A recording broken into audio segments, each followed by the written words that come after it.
Al senador Onésimo Sánchez le faltaban 6 meses y 11 días para morirse cuando conoció a la mujer de su vida. Así empieza el cuento de García Márquez, Muerte constante más allá del amor. Un cuento con todos los elementos propios de este autor.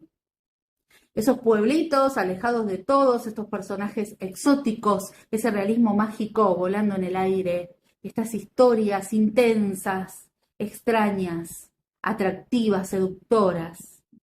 De lo primero que vamos a hablar es del título, Muerte constante más allá del amor. Es una clara referencia al soneto de Quevedo, Amor constante más allá de la muerte.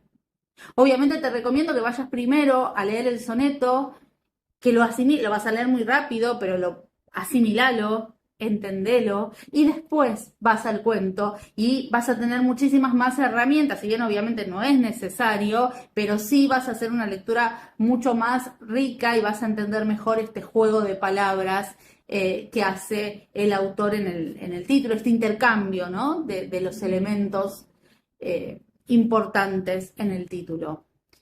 El cuento tiene además una fuerte crítica a la política, a las campañas políticas, a las elecciones, estas promesas hiperbólicas, esta gente que dice subsanar mucho más de las necesidades del pueblo y un pueblo ingenuo o necesitado de la salvación que deposita toda su esperanza en esa figura que se presenta como el Salvador.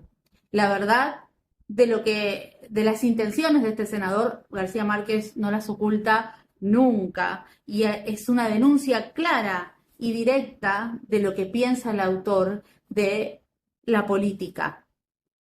El pueblo se llama el Rosal del Virrey, irónicamente, porque en el pueblo no hay una sola rosa, o mejor dicho, hay una sola rosa y la tiene el senador. No es un dato menor. En el medio de todo esto, una historia de amor. Ya nos dice el cuento que el senador va a morir y que conoce poco antes de morir a la mujer de su vida.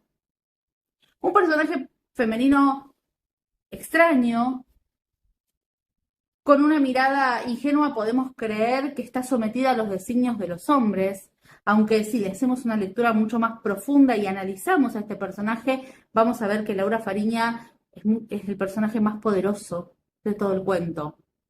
Claras referencias a lo sexual, es algo típico de Márquez, pero el final del cuento es uno de los finales más poéticos que leí en mi vida.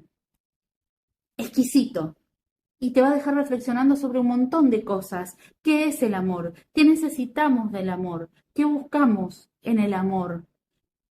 ¿Cuánto tienen en común o qué tienen que ver el sexo y el amor? ¿Dónde se tocan?